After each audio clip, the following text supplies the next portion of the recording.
আসসালামু আলাইকুম রহমতুল্লাহ। আশা করি সকলে ভালো আছেন। আমার এই ভিডিওটি দেখার জন্য সবাইকে আন্তরিকভাবে ধন্যবাদ। তো শীতের আগে এখন যারা যারা কৃমি ডোজ করাননি তারা অতি শীঘ্র কৃমি ডোজটি করে ফেলেন। শীতের আগে কৃমি ডোজটি করানো অত্যন্ত জরুরি।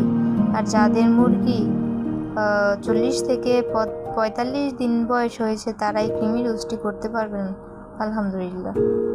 মুরগিকে সুস্থ রাখতে কৃমি ডোজ করানো মুরগির জন্য অত্যন্ত জরুরি। তাই সময় মতো সবাই মুরগিকে সময় মতো কৃমি ডোজ করান। তো কৃমি ডোজ করার 2 থেকে 3 দিন আগে থেকে ওষুধটি শুরু করবেন। এটা হলো লিভার টনিক। এটা এসিআই কোম্পানির অনেক ভালো মানের একটি ওষুধ। এটা হলো লিভার টনিক।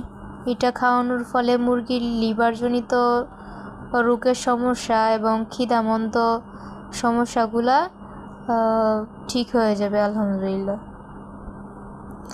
তো এই ওষুধটা মুরগির কৃমি ডোজ করানো 2 থেকে 3 দিন আগে থেকে শুরু করে দিবেন ইনশাআল্লাহ। তো এই ওষুধটা শুরু করার পর থেকে একেবারে ভরে দিয়ে দিবেন কৃমির ওষুধটা। কৃমির ওষুধটি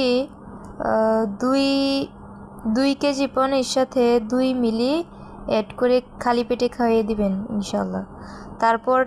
তারপর দিন থেকে দিয়ে দিবেন লাইসোবিটটি পরিমাণ প্যাকেটের গায়ে লেখা আছে। এই লাইসোবিট স্যালাইনটি ব্যবহার করতে হয় কৃমি ডোজ করানোর পরে মুরগির শরীরে যে দুর্বলতা ভাব আসে এই ভাবটা কাটানোর জন্য। লাইসোবিট ওষুধটা অনেক ভালো।